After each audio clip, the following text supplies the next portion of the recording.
Tere kuulama uudiseid stuudios Rohke Develak. Tartu linnavalitsus annab teada, et vaatamata suvepuhkustele arutati siiski gümnaasiumikohtade puuduse temaatikat ka eile. Kuna nimetatud puudus kerkib esile ka järgmisel aastal ja erilist leevendust ei too kohe ka ülejärgmine aasta, siis on tegemist olulise küsimusega, nendib linnavalitsus. Kõrvutades kõiki tegutsemise poolt ja vastu argumente, otsustati pärast põhjalikku kaalumist, et ei tegutseta. Kui kohe tegutsema hakata, siis on mõju gümnaasiumikohtade suurenenud arvu näol käes 3 aasta pärast, aga 3 aasta pärast hakkabki kooliõpilaste arv juba iseenesest langema ja praegune pingutus oleks mõttetu.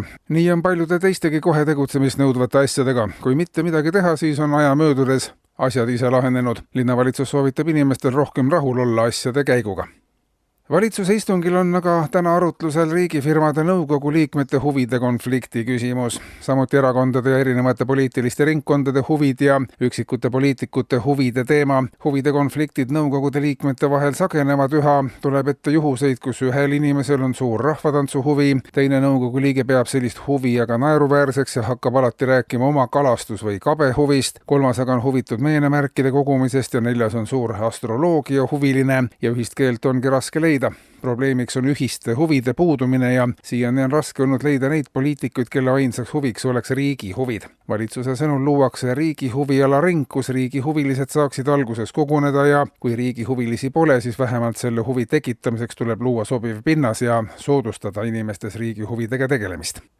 Ja veel olulistest asjadest, mis selgeks saanud, eilsele valitsuse poolt korraldatud tööandjate ja töövõtjate kohtumisele oli esmakordselt kutsutud nüüd ka tööjätjate esindajad, et arutada 4-poolselt olukorda tööjõuturul. Peamine teemade ring puudutaski tööjätjaid, kelle nõudmine oli, et tööandjad ja töövõtjad peaksid tööjätjatele kompensatsiooni maksma. Seni on tööjätjatele ühiskonnas viltu vaadatud ja tööjätmine on olnud taunitav, tihti ebameeldivusi kaasa toov. Kui tööjätjad aga ei jätaks teistele tööd, siis poleks ka töövõtjatel seda tööd kusagilt võtta. See unustatakse tööjätjate sõnul alati ära. Praegu on nii, et tööandja annab tööd, tööjätja jätab selle vastu võtmata või jätab töö pooleli ja kogu koore riisub siis töövõtja. Tööjätjaid on Eestis aga tuhandeid ja seni puudub neil ka katusorganisatsioon, kes nende huvisid kaitseks. Eile oli plaanis tööjätjatele abikäsi ulatada, kuid tööjätjad jätsid kohtumisele ka seekord tulemata, seega jäetakse tööjätjate sõnul ka seekord nende huvidega arvestamata ja kasutatakse teerulli taktikat.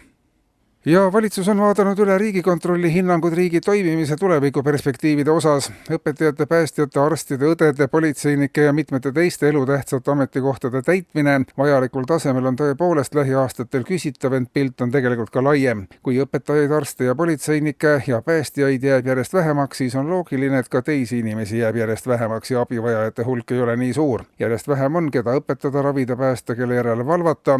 Olukorra edasise halvenemise vältimiseks on valitsus välja kuulutanud ka riigihanke esialgu 200 tonni liiva soetamiseks, mille alla oleks riigiametnikel mugav pead peita. Liiv peab võimaldama vabalt hingata, senise tööga jätkata. Iga poliitik saab kaasas kantava mugava portatiivse liivakasti, mis oleks kohe käepärast, kui mõne probleemiga kokku puudutakse. Kuulsite uudiseid.